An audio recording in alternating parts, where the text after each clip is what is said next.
राधे राधे। प्रणाम सभी को। वसुदेव सुतं देवं कंसचाणूरमर्दनं देवकी परमानंदं कृष्णं वंदे जगद्गुरुं। श्री कृष्णं वंदे जगद्गुरुं। कल छठे श्लोक तक की चर्चा हो गई थी। आज आगे 7वां श्लोक। अब भगवान कर्म योगी के लक्षणों का वर्णन करते हैं। योग युक्तो विशुद्धात्मा विजितात्मा जितेंद्रिय सर्वभूतात्मा भूतात्मा कुर्वन्नपि न लिप्यते।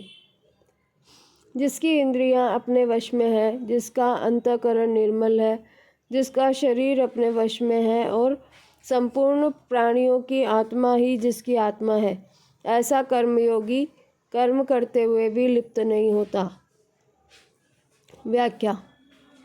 जितेंद्रिय इंद्रियां वश में होने का तात्पर्य है इंद्रियों का राग द्वेष से रहित होना। राग द्वेष से रहित होने पर इंद्रियों में मन को विचलित करने की शक्ति नहीं रहती। साधक उनको अपने मन के अनुकूल चाहे जहाँ लगा सकता है।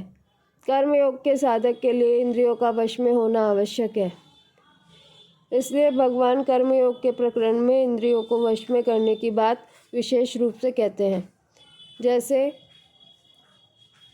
यस्तेन्द्रियाणि मनसा नियम्य तस्मात् त्वम् इंद्रियाण्यादौ नियम्य। कर्मयोगी का कर्मों के साथ अधिक संबंध रहता है, इसलिए इंद्रियां वश में न होने से उसके विचलित होने की संभावना रहती है। कर्मयोग के साधन में दूसरों के हित के लिए सेवा रूप से कर्तव्य कर्म करना आवश्यक है, जिसके लिए इंद्रियों का वश में होना बहुत जरूरी है। इंद्रियां वश में हुए बिना कर्मयोग का साधन होना कठिन है। विशुद्धात्मा अंतःकरण की मलिनता में हेतु है। सांसारिक पदार्थों का महत्व। जहाँ पदार्थों का महत्व रहता है वहीं उनकी कामनाएं रहती है। साधक निष्काम तभी होता है जब उसके अंतःकरण में सांसारिक पदार्थों का महत्व नहीं रहता। जब तक पदार्थों का महत्व है तब तक वह निष्काम नहीं हो सकता। एक परमात्मा प्राप्ति का दृढ़ उद्देश्य होने से अंतःकरण की जितनी जल्दी और जैसी शुद्धि होती है, उतनी जल्दी और वैसी शुद्धि दूसरे किसी अनुष्ठान से नहीं होती। इसलिए कर्मयोग में एक उद्देश्य होने पर जितनी महिमा है उतनी किसी की नहीं है। विजितात्मा कर्मयोग में शरीर के सुख आराम का त्याग करने की बड़ी भारी आवश्यकता है। अगर शरीर से आलस्य प्रमाद होगा तो कर्मयोग का अनुष्ठान नहीं हो पाएगा। अतः यहाँ भगवान ने शरीर को वश में करने की बात कही है।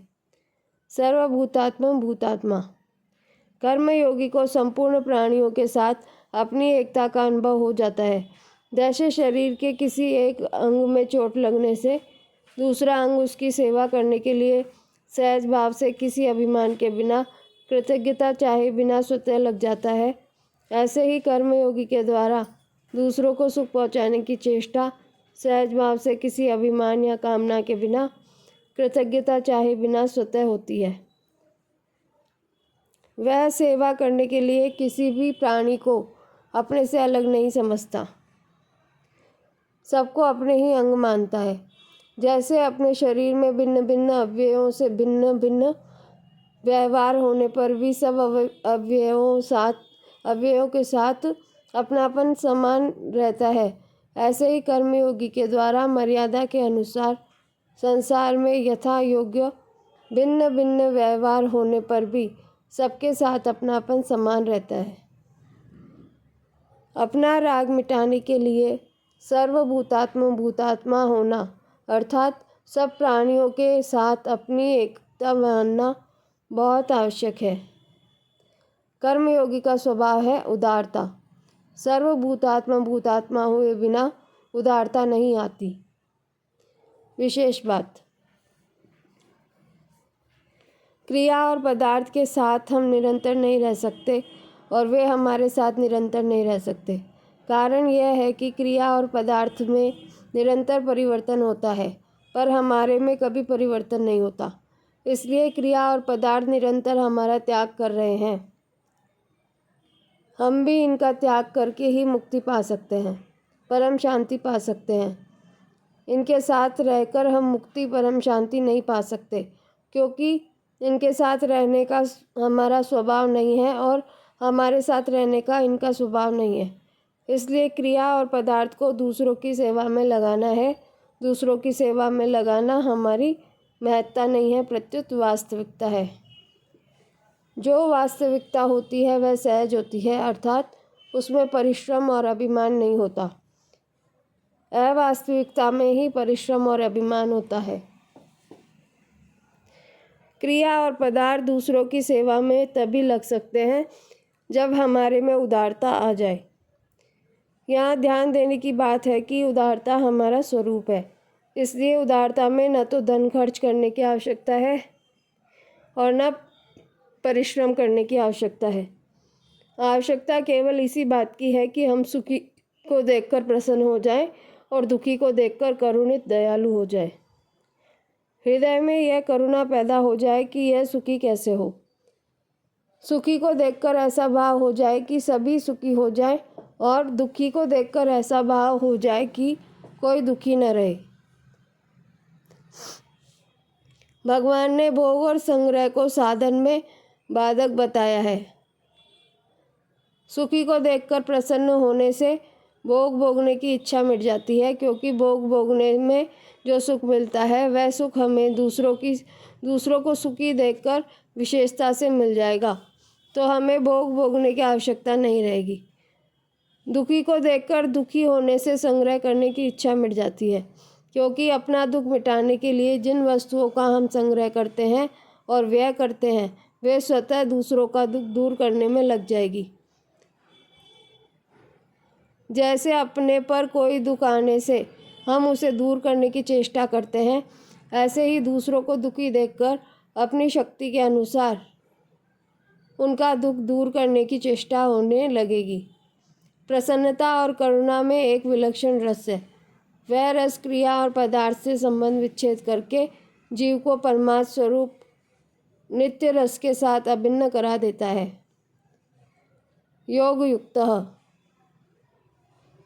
जितेंद्रिय, विशुद्धात्मा, विजितात्मा और सर्वभूतात्म भूतात्मा, इन चार पूर्वोक्त लक्षणों से युक्त जो कर्मयोगी है उसे ही यहाँ योग युक्त कहा गया है। साधन में स्वाभाविक प्रवृत्ति न होने में कारण है उद्देश्य और रुचि में भिन्नता। जब तक अंतःकरण में संसार का महत्व है तब तक उद्देश्य और रुचि का संघर्ष प्रायः मिटता नहीं। उद्देश्य अविनाशी परमात्मा का होता है और रुचि प्रायः नाशवान संसार के प्राणी, पदार्थ, परिस्थिति आदि की होती है।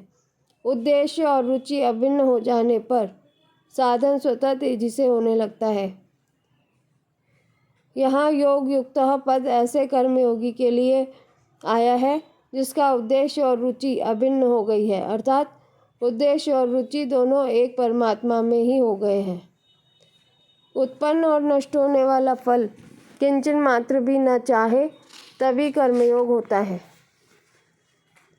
फल और उद्देश्य दोनों भिन्न भिन्न होते हैं। कर्मयोगी में फल की इच्छा तो नहीं होती पर उद्देश्य अवश्य होता है।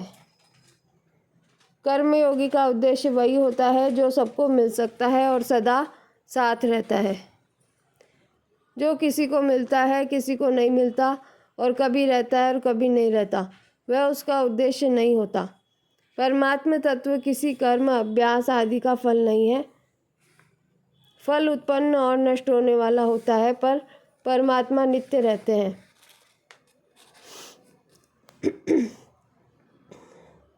उत्पन्न और नष्ट होने वाली वस्तु को कर्मयोगी चाहता ही नहीं, क्योंकि उसकी चाहना ही परमात्मा प्राप्ति में बाधक है। एकमात्र परमात्मा का ही उद्देश्य होने से कर्मयोगी को योग युक्त कहा गया है। यहाँ जिसे योग युक्त कहा गया है उसे ही छठे अध्याय के चौथे श्लोक में योगारूढ़ कहा गया है। कुर्वन्नपि न लिप्यते।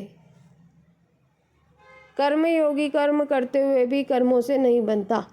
कर्मों के बंधन में हेतु है कर्मों के प्रति ममता, कर्मों के फल की इच्छा, कर्मजन्य सुख की इच्छा तथा उसका भोग और कर्तृत्व अभिमान।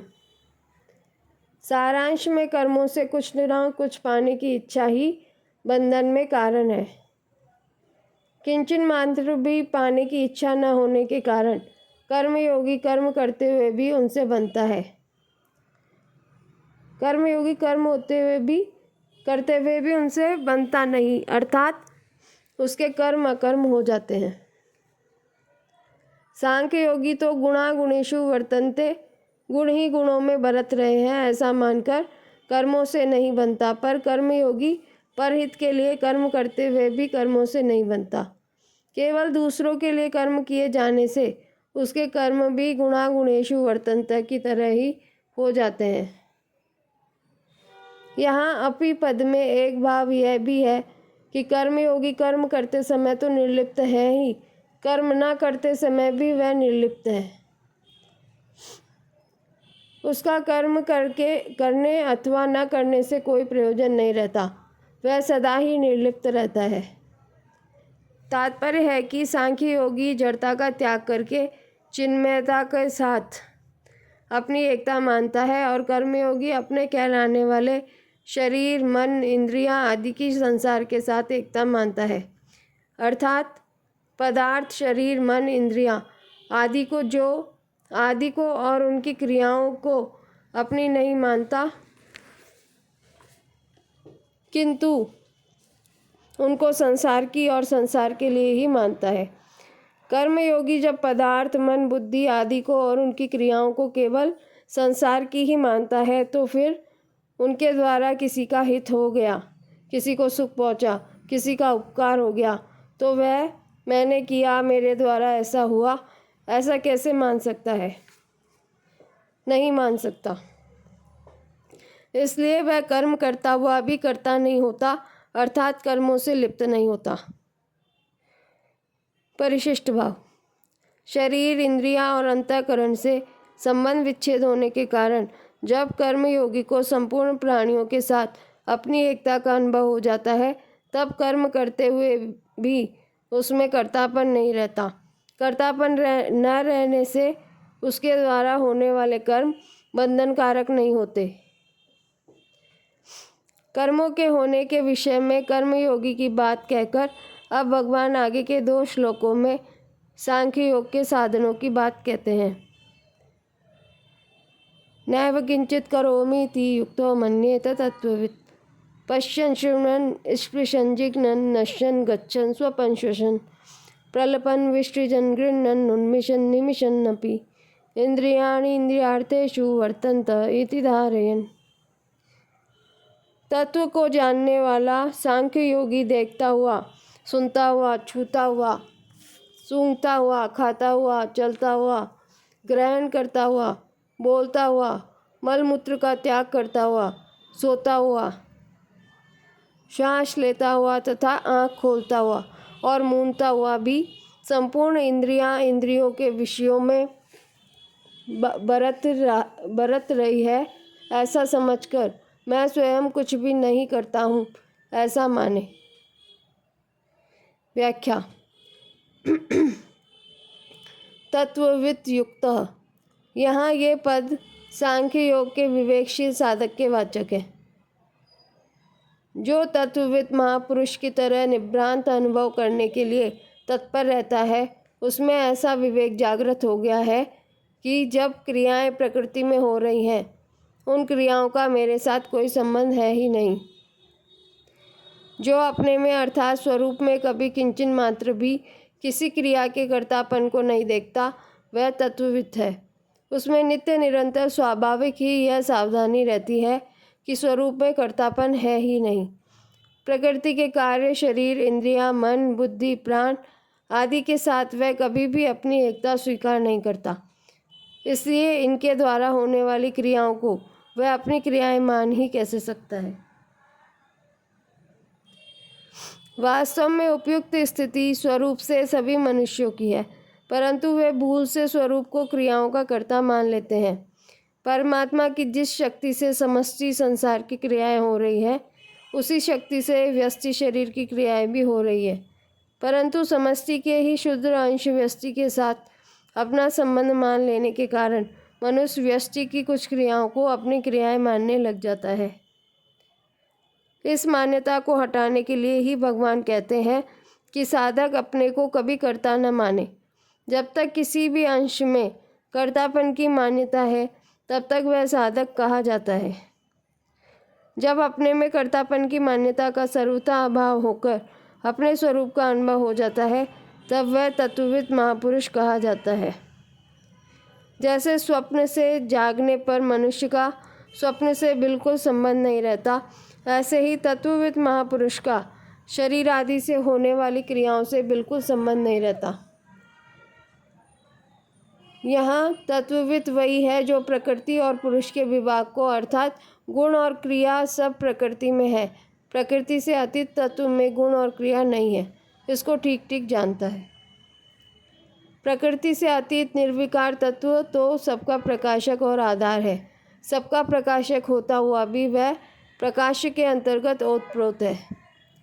प्रकाश शरीर आदि में घुला मिला रहने पर भी प्रकाशक प्रकाशक ही है और प्रकाश प्रकाश ही है। ऐसे ही वह सबका आधार होता हुआ भी सबके कण कण में व्याप्त है, पर वह कभी आधे नहीं होता, कारण कि जो प्रकाशक और आधार है उसमें करना और होना नहीं है। करना और होना रूप परिवर्तन तो प्रकाश अर्थात प्रकाश अथवा आधे में ही है। इस तरह प्रकाशक और प्रकाश आधार और आधे के भेद को जो ठीक तरह से जानता है वही तत्वविद है। इसी प्रकृति और पुरुष क्षेत्रज्ञ के विभाग को जानने की बात भगवान ने पहले दूसरे अध्याय के 16वें श्लोक में और आगे 7वें अध्याय के चौथे, 5वें और 13वें अध्याय के दूसरे, 19वें, 23वें और 34वें श्लोक में कही है। पश्यन् शृण्वन् स्पृशन् नुन्मिषन् निमिषन्नपि। यहाँ देखना, सुनना, स्पर्श करना, सूंघना और खाना, ये पांचों क्रियाएं क्रमशः नेत्र, श्रोत्र, त्वचा, घ्राण और रसना, इन 5 ज्ञानेंद्रियों की है। चलना, ग्रहण करना, बोलना और मलमूत्र का त्याग करना, ये चारों क्रियाएं क्रमशः पाद, हस्त, वाक, उपस्थ और गुदा, इन 5 कर्मेंद्रियों की है। सोना यह एक क्रिया अंतःकरण की है। श्वास लेना यह एक क्रिया प्राण की है और आंखें खोलना तथा मूंदना ये 2 क्रियाएं कूर्म नामक उपप्राण की है। उपयुक्त 13 क्रियाएं देकर भगवान ने ज्ञानेंद्रियां, कर्मेंद्रियां, अंतःकरण, प्राण और उपप्राण से होने वाली संपूर्ण क्रियाओं का उल्लेख कर दिया है। तात्पर्य यह है कि संपूर्ण क्रियाएं प्रकृति के कार्य शरीर, इंद्रियां, मन, बुद्धि, प्राण आदि के द्वारा ही होती है, स्वयं के द्वारा नहीं।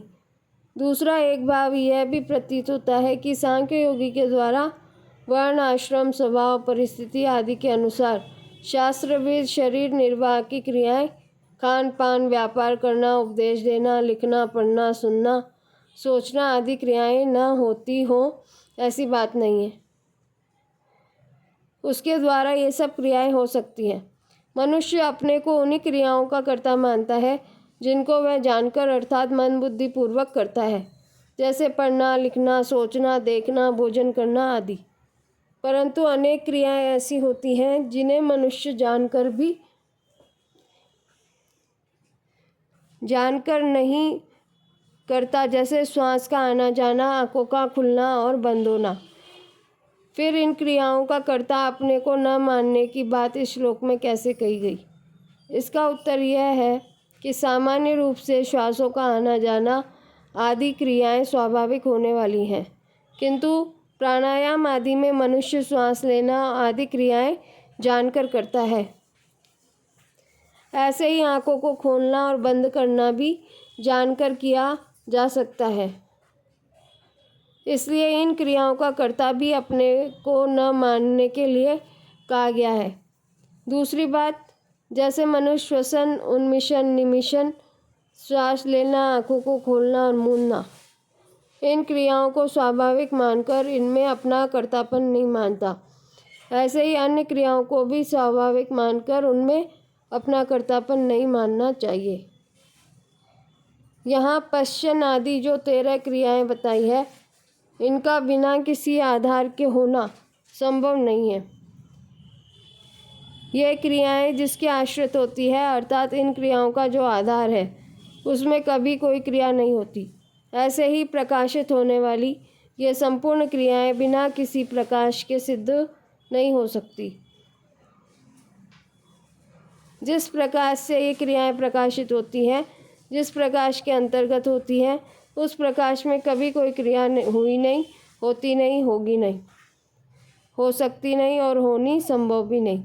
ऐसा वह तत्व सबका आधार, प्रकाशक और स्वयं प्रकाश स्वरूप है। वह सब में रहता हुआ भी कुछ नहीं करता। उस तत्व की तरफ लक्ष्य कराने में ही उपयुक्त इन 13 क्रियाओं का तात्पर्य है। इंद्रियाणि इंद्रियार्थेषु वर्तन्त इति धारयन्। जब स्वरूप में कर्तापन है ही नहीं, तब क्रियाएं कैसे और किसके द्वारा हो रही हैं?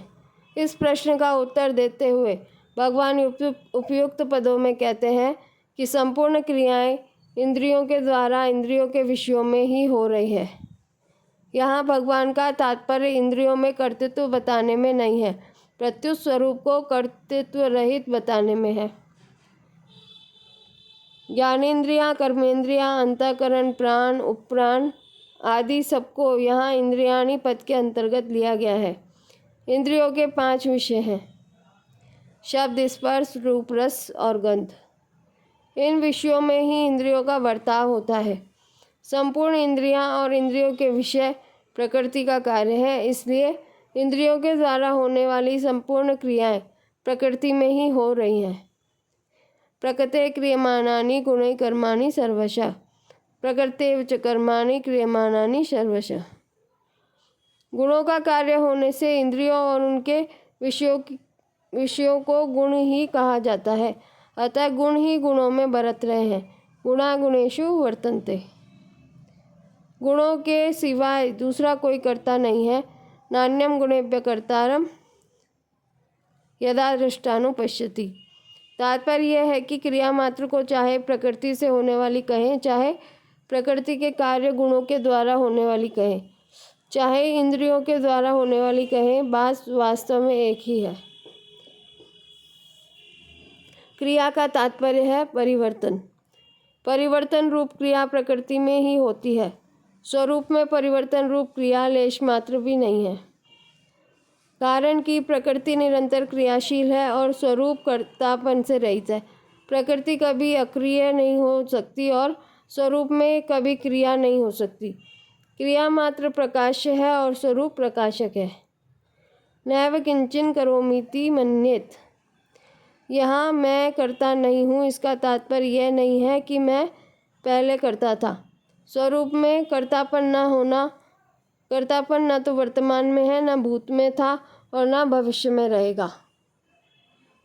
क्रिया मात्र प्रकृति में ही हो रही है, क्योंकि प्रकृति सदा क्रियाशील है और पुरुष अर्थात चेतन तत्व सदा क्रिया रहित है। जब चेतन अनादि भूल से प्रकृति के कार्य के साथ तादात्म्य कर लेता है, तब वह प्रकृति की क्रियाओं को अपनी क्रियाएं मानने लग जाता है और उन क्रियाओं का कर्ता स्वयं बन जाता है। जैसे एक मनुष्य चलती हुई रेलगाड़ी के डिब्बे में बैठा हुआ है, चल नहीं रहा, परंतु रेलगाड़ी के चलने के कारण उसका चले बिना ही चलना हो रहा है। रेलगाड़ी में चढ़ने के कारण अब वह चलने से रहित नहीं हो सकता। ऐसे ही क्रियाशील प्रकृति के कार्य रूप स्थूल, सूक्ष्म और कारण किसी भी शरीर के साथ जब स्वयं अपना संबंध जोड़ लेता है, तब स्वयं कर्म न करते हुए भी वह उन शरीरों से होने वाली क्रियाओं का करता हुए बिना रह नहीं सकता। सांख्य योगी शरीर, इंद्रियां, अंतःकरण आदि के साथ कभी अपना संबंध नहीं मानता, इसलिए वह कर्मों का कर्तापन अपने में कभी अनुभव नहीं करता। जैसे शरीर का बालक से युवा होना, बालों का काले से सफ़ेद होना, खाए हुए अन्न का पचना, शरीर का सबल तथा निर्बल होना आदि क्रियाएं स्वाभाविक होती हैं, ऐसे ही दूसरी संपूर्ण क्रियाओं को भी सांख्य योगी स्वाभाविक होने वाली अनुभव करता है, तात्पर्य है कि वह अपने को किसी भी क्रिया का कर्ता अनुभव नहीं करता। गीता में स्वयं को कर्ता मानने वाले की निंदा की गई है। इसी प्रकार शुद्ध स्वरूप को कर्ता मानने वाले को मलिन अंतःकरण वाला और दुर्मति कहा गया है, परंतु स्वरूप को अकर्ता मानने वाले की प्रशंसा की गई है। एव पद देने का तात्पर्य है कि साधक कभी किंचन मात्र भी अपने में कर्तापन की मान्यता न करे, अर्थात कभी किसी भी अंश में अपने को किसी कर्म का कर्ता न माने। इस प्रकार जब अपने में कर्तापन का भाव नहीं रहता, तब उसके द्वारा होने वाले कर्मों की संज्ञा कर्म नहीं रहती, प्रत्युत क्रिया रहती है। उन्हें चेष्टा मात्र कहा जाता है। इसी लक्ष्य से तीसरे अध्याय के 33वें श्लोक में ज्ञानी महापुरुष से होने वाली क्रिया को चेष्टते पद से कहा गया है। यहाँ एव पद देने का दूसरा तात्पर्य यह है कि स्वयं का शरीर के साथ तादात्म्य होने पर भी, शरीर के साथ कितना भी घुल मिल जाने पर भी और अपने को मैं करता हूँ ऐसा मान लेने पर भी स्वयं में कभी कर्तृत्व आता ही नहीं और न कभी आ सकता है। किंतु प्रकृति के साथ तादात्म्य करके यह स्वयं अपने में कर्तृत्व मान लेता है, क्योंकि इसमें मानने और न मानने की सामर्थ्य है, स्वतंत्रता है। इसलिए वह अपने को कर्ता भी मान लेता है और जब यह अपनी तरफ देखता है तो अकर्तापन भी इसके अनुभव में आ जाता है। ये दोनों बातें होने पर भी स्वयं में कभी कर्तृत्व आता ही नहीं। 13वें अध्याय के 31वें श्लोक में भगवान ने कहा है, शरीर में रहता हुआ भी वह न करता है और न लिप्त होता है। भोक्ता तो प्रकृतिस्थ पुरुष ही बनता है। गुणों का क्रियाफल का भोक्ता बनने पर भी वह वास्तव में अपने स्वरूप से कभी च्युत नहीं होता, किंतु अपने स्वरूप की तरफ दृष्टि न रहने से अपने में लिप्तता का भाव पैदा होता है। यद्यपि पुरुष स्वयं स्वरूप से निर्लिप्त है, उसमें भोक्तापन है ही नहीं, हो सकता नहीं, तथापि सुख दुख का भोक्ता तो स्वयं पुरुष ही होता है, जड़ नहीं, क्योंकि जड़ में सुखी दुखी होने की शक्ति और योग्यता नहीं है। तो फिर पुरुष में भोक्तापन है ही नहीं और सुख दुख का भोक्ता पुरुष ही बनता है। ये दोनों बातें कैसे? भोग के समय जो भोगाकार सुख दुखाकार वृत्ति बनती है वह तो प्रकृति की होती है और प्रकृति में ही होती है, परंतु उस वृत्ति के साथ तादात्म्य होने से सुखी दुखी होना, अर्थात मैं सुखी हूँ मैं दुखी हूँ, ऐसी मान्यता अपने में स्वयं पुरुष ही करता है। कारण कि यह मानना पुरुष के बिना नहीं होता, अर्थात यह मानना पुरुष में ही हो सकता है, जड़ में नहीं। इस दृष्टि से पुरुष भोक्ता कहा गया है। सुखी दुखी होना अपने में मानने पर भी, अर्थात सुख के समय सुखी और दुख के समय दुखी, ऐसी मान्यता अपने में करने पर भी पुरुष स्वयं अपने स्वरूप से निर्लिप्त और सुख दुख का प्रकाश मात्र ही रहता है। इस दृष्टि से पुरुष में भोक्तापन है ही नहीं और हो सकता भी नहीं, कारण कि एक देशीयपन से ही भोक्तापन होता है और एक देशीयपन से ही अहंकार होता है। अहंकार प्रकृति का कार्य है और प्रकृति जड़ है, अतः उसका कार्य भी जड़ ही होता है, अर्थात भोक्तापन भी जड़ ही होता है। इसलिए भोक्तापन पुरुष में नहीं है। अगर यह पुरुष सुख के समय सुखी और दुख के समय दुखी होता तो इसका स्वरूप परिवर्तनशील ही होता, क्योंकि सुख का भी आरंभ और अंत होता है और दुख का भी आरंभ और अंत होता है। ऐसे ही यह पुरुष भी आरंभ और अंत वाला हो जाता है, जो कि सर्वथा अनुचित है। कारण कि गीता ने इसको अक्षर अव्यय और निर्लिप्त कहा है और तत्वज्ञ पुरुषों ने इसका स्वरूप एक रस एक रूप माना है। अगर इस पुरुष को सुख के समय सुखी और दुख के समय दुखी होने वाला ही माने तो फिर पुरुष सदा एक रस एक रूप रहता है, ऐसा कैसे कह सकते हैं? विशेष बात, तीसरे अध्याय के 27वें श्लोक में अहंकार विमूढ़ आत्मा करता है मिति मन्यते, इसमें आए मन्यते पद से जो बात आई थी उसी का निषेध यहाँ नैव किंचित करोमीति युक्तो मन्येत तत्ववित्, इसमें आए मन्येत पद से किया गया है। मन्येत पद का अर्थ मानना नहीं है, प्रत्युत अनुभव करना है, क्योंकि स्वरूप में क्रिया नहीं है, यह अनुभव है, मान्यता नहीं। कर्म करते समय अथवा न करते समय दोनों अवस्थाओं में स्वरूप में अकर्तापन जो का त्यों है। इसलिए तत्वविद पुरुष यह अनुभव करता है कि कर्म करते समय भी मैं वही था और कर्म न करते समय भी मैं वही रहा। अतः कर्म करने अथवा न करने से अपने स्वरूप में क्या फर्क पड़ा, अर्थात स्वरूप में तो अकर्ता ही रहा। इस प्रकार प्रकृति के परिवर्तन का ज्ञान तो सबको होता है, पर अपने स्वरूप के परिवर्तन का ज्ञान किसी को नहीं होता। स्वरूप संपूर्ण क्रियाओं का निर्लिप्त रूप से आश्रय, आधार और प्रकाशक है। उसमें कभी किंचन मात्र भी परिवर्तन की संभावना नहीं है। स्वरूप में कभी अभाव नहीं होता। जब वह प्रकृति के साथ राग से तादात्म्य मान लेता है तब उसे अपने में अभाव प्रतीत होने लग जाता है। उस अभाव की पूर्ति के लिए वह पदार्थों की कामना करने लग जाता है। कामना की पूर्ति के लिए उसमें कर्तापन आ जाता है, क्योंकि कामना हुए बिना स्वरूप में कर्तापन नहीं आता। प्रकृति से संबंध के बिना स्वयं कोई क्रिया नहीं कर सकता, कारण कि जिन कारणों से कर्म होते हैं वे कारण प्रकृति के ही हैं।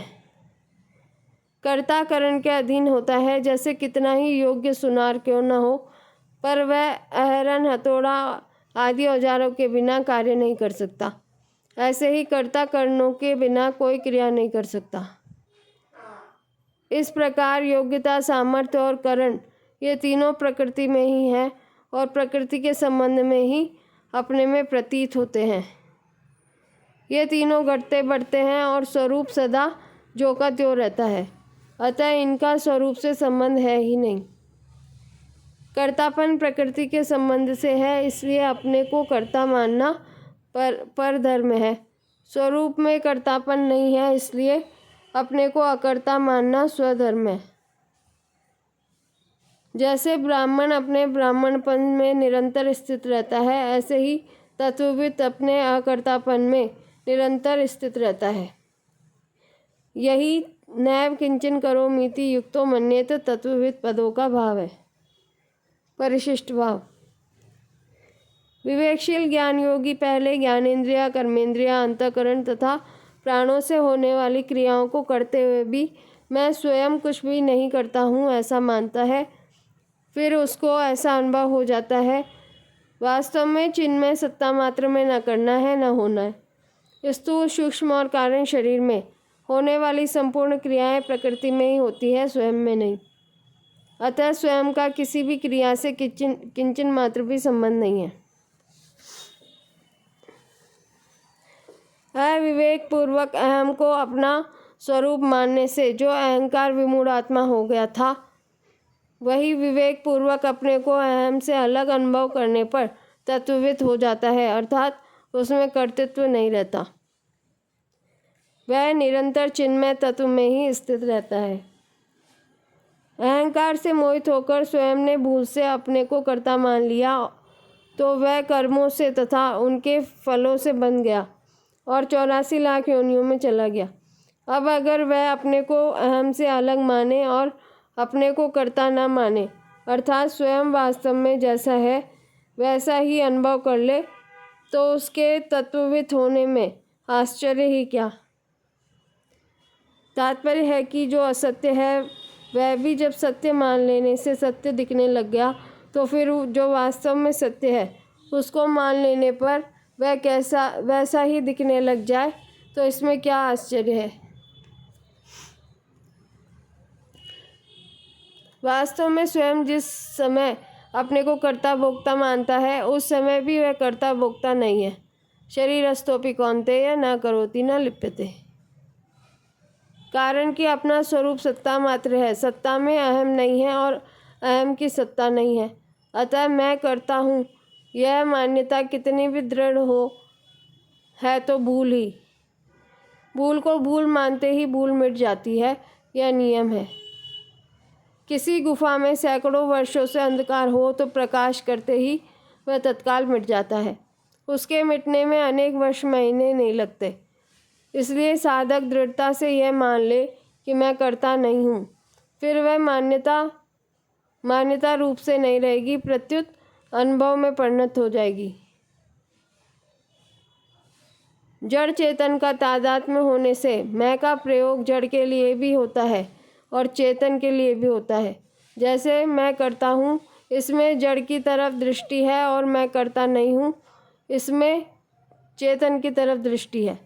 जिसकी दृष्टि जड़ की तरफ है, अर्थात जो अहम को अपना स्वरूप मानता है, वह अहंकार विमूढ़ आत्मा है, और जिसकी दृष्टि चेतन अहम रहित स्वरूप की तरफ है, वह तत्वविद है। जब साधक वर्तमान में मैं स्वयं कुछ भी नहीं करता हूँ, इस प्रकार स्वयं को अकर्ता अनुभव करने की चेष्टा करता है, तब उसके सामने एक बड़ी समस्या आती है। जब उसकी भूतकाल में किए हुए अच्छे कर्मों की याद आती है, तब वह प्रसन्न हो जाता है कि मैंने बहुत अच्छा काम किया है, बहुत ठीक किया। और जब उसको निषिद्ध कर्मों की याद आती है, तब वह दुखी हो जाता है कि मैंने बहुत बुरा काम किया, बहुत गलती की। इस प्रकार भूतकाल में किए गए कर्मों के संस्कार उसको सुखी दुखी करते हैं। इस विषय में एक मार्मिक बात है। स्वरूप में कर्तापन न तो वर्तमान में है, न भूतकाल में था, और न भविष्य में होगा। अतः साधक को यह देखना चाहिए कि जैसे वर्तमान में स्वयं अकर्ता है, ऐसे ही भूतकाल में भी स्वयं अकर्ता ही था। कारण कि वर्तमान ही भूतकाल में गया है। स्वरूप सत्ता मात्र है, और सत्ता मात्र में कोई कर्म करना बनता ही नहीं। कर्म केवल अहंकार से मोहित अंतःकरण वाले अज्ञानी मनुष्य के द्वारा ही होते हैं। साधक को भूतकाल में किए हुए कर्मों की याद आने से जो सुख दुख होता है, चिंता होती है, यह भी वास्तव में अहंकार के कारण ही है। वर्तमान में अहंकार विमूढ़ आत्मा होकर, अर्थात अहंकार के साथ अपना संबंध मानकर ही साधक सुखी दुखी होता है।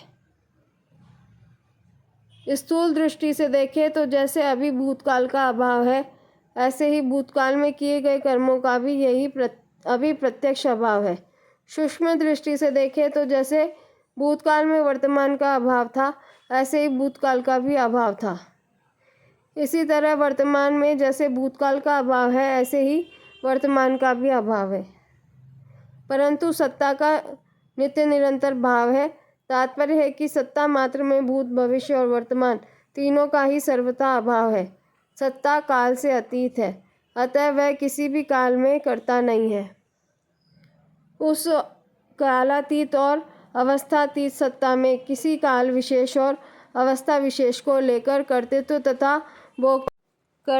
तथा भोक्तृत्व का आरोप करना अज्ञान है। अतः भूतकाल में किए गए कर्मों की स्मृति अहंकार विमूढ़ आत्मा की स्मृति है, तत्वविद के नहीं। नैव किंचित करोमि का तात्पर्य है कि क्रिया नहीं है पर सत्ता है। अतः साधक की दृष्टि सत्ता मात्र की तरफ रहनी चाहिए। वह सत्ता चिन्मय होने से ज्ञान स्वरूप है और निर्विकार होने से आनंद स्वरूप है।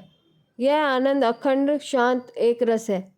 शरीर से तादात्म्य होने के कारण प्रत्येक क्रिया में स्वयं की मुख्यता रहती है कि मैं देखता हूँ, मैं सुनता हूँ आदि। क्रिया तो होती है शरीर में, पर मान लेते हैं अपनी।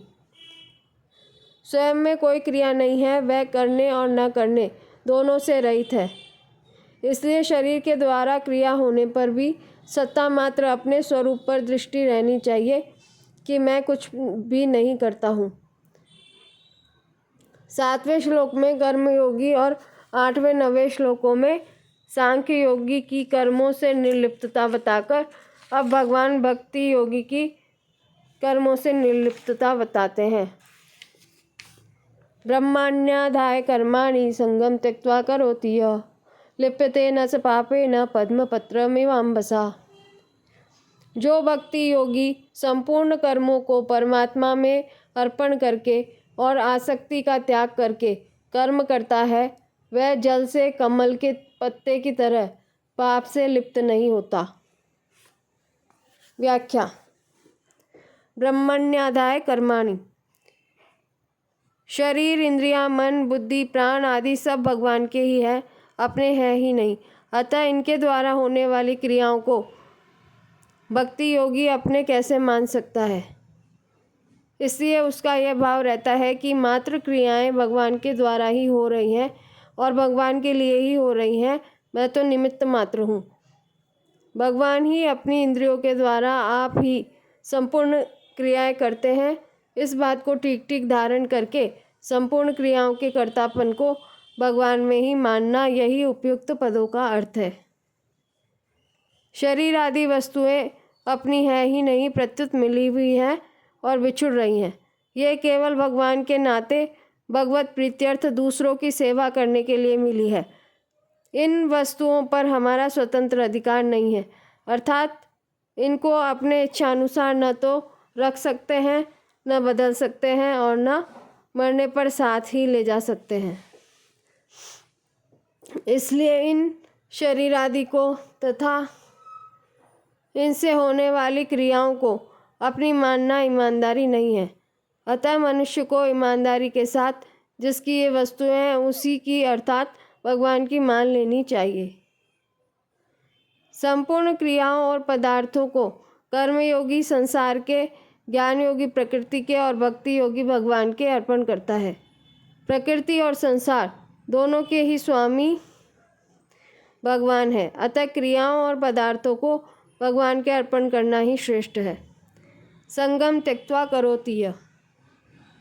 किसी भी प्राणी, पदार्थ, शरीर, इंद्रियां, मन, बुद्धि, प्राण, क्रिया आदि में किंचन मात्र भी राग, खिंचाव, आकर्षण, लगाव, महत्व, ममता, कामना आदि का न रहना ही आसक्ति का सर्वथा त्याग करना है। शास्त्रीय दृष्टि से अज्ञान जन्म मरण का हेतु होते हुए भी साधन की दृष्टि से राग ही जन्म मरण का मुख्य हेतु है। कारणम गुण संगोष्य सदसद योनि जन्मसु। राग पर ही अज्ञान टिका हुआ है, इसलिए राग मिटने पर अज्ञान भी मिट जाता है। इस राग या आसक्ति से ही कामना पैदा होती है। संगात संजायते कामः। इसलिए यहाँ पापों के मूल कारण आसक्ति का त्याग करने की बात आई है, क्योंकि इसके रहते मनुष्य पापों से बच नहीं सकता और इसके न रहने से मनुष्य पापों से लिप्त नहीं होता। किसी भी क्रिया को करते समय क्रियाजन्य सुख लेने से तथा उसके फल में आसक्त रहने से उस क्रिया का संबंध छूटता नहीं, प्रत्युत छूटने की अपेक्षा और बढ़ता है। किसी भी छोटी या बड़ी क्रिया के फलस्वरूप कोई वस्तु चाहना ही आसक्ति नहीं है, प्रत्युत क्रिया करते समय भी अपने में महत्व का, अच्छेपन का आरोप करना और दूसरों से अच्छा कहलवाने का भाव रखना भी आसक्ति ही है। इसलिए अपने लिए कुछ भी नहीं करना है। जिस कर्म से अपने लिए किसी प्रकार का किंचन मात्र भी सुख पाने की इच्छा है, वह कर्म अपने लिए हो जाता है। अपनी सुख सुविधा और सम्मान की इच्छा का सर्वथा त्याग करके कर्म करना ही उपयुक्त पदों का अभिप्राय है। लिप्यते न स पापेन पद्मपत्रमिवाम्भसा। यह कितनी विशेष बात है कि भगवान के सम्मुख होकर भक्ति योगी संसार में रहकर संपूर्ण भगवदर्थ कर्म करते हुए भी कर्मों से नहीं बनता। जैसे कमल का पत्ता जल में उत्पन्न होकर और जल में रहकर भी जल से निर्लिप्त रहता है, ऐसे ही भक्ति योगी संसार में रहकर संपूर्ण क्रियाएं करने पर भी भगवान के सम्मुख होने के कारण संसार में सर्वथा निर्लिप्त रहता है। भगवान से विमुख होकर संसार की कामना करना ही सब पापों का मुख्य हेतु है। कामना आसक्ति से उत्पन्न होती है। आसक्ति का सर्वथा अभाव होने से कामना नहीं रह सकती, इसलिए पाप होने की संभावना ही नहीं रहती। धुएं से अग्नि की तरह सभी कर्म किसी न किसी दोष से युक्त होते हैं, परंतु जिसने आशा, कामना, आसक्ति का त्याग कर दिया है उसे ये दोष नहीं लगते। आसक्ति रहित होकर भगवदर्थ कर्म करने के प्रभाव से संपूर्ण संचित पाप विलीन हो जाते हैं। अतः भक्ति योगी का किसी प्रकार से भी पाप से संबंध नहीं रहता। यहाँ पापेन पद कर्मों से होने वाले उस पाप पुण्य रूप फल का वाचक है जो आगामी जन्मारंभ में कारण होता है। भक्ति योगी उस पाप पुण्य का फल से कभी लिप्त नहीं होता अर्थात बनता नहीं है। इसी बात को 9वें अध्याय के 28वें श्लोक में शुभाशुभ फलेर एवं मोक्षसे कर्म बंधनई पदों से कहा गया है। परिशिष्ट भाव। यहाँ सगुण ईश्वर को ब्रह्म कहने का तात्पर्य है कि ईश्वर सगुण, निर्गुण, साकार, निराकार सब कुछ है, क्योंकि वह समग्र है। समग्र में सब आ जाते हैं। श्रीमद् भगवत गीता में भी ब्रह्म, परमात्मा और भगवान तीनों को एक ही बताया गया है। तात्पर्य यह हुआ कि सगुण के अंतर्गत ब्रह्म, परमात्मा और भगवान ये तीनों आ जाते हैं, पर निर्गुण के अंतर्गत केवल ब्रह्म ही आता है, क्योंकि निर्गुण में गुणों का निषेध है। अतः निर्गुण सीमित है और सगुण समग्र है। वैष्णव लोग सगुण साकार भगवान के उत्सव को ब्रह्मोत्सव नाम से कहते हैं। अर्जुन ने भी भगवान श्री कृष्ण को ब्रह्म नाम से कहा है। परम ब्रह्म परम धाम पवित्रम परमम भवान। गीता में ब्रह्म के 3 नाम बताए हैं, ओम, तत् और सत। नाम नामी का संबंध होने से यह भी सगुण ही हुआ। आज श्लोक 10 तक की चर्चा हो गई है। इससे आगे के श्लोक की चर्चा कल करेंगे। राधे राधे।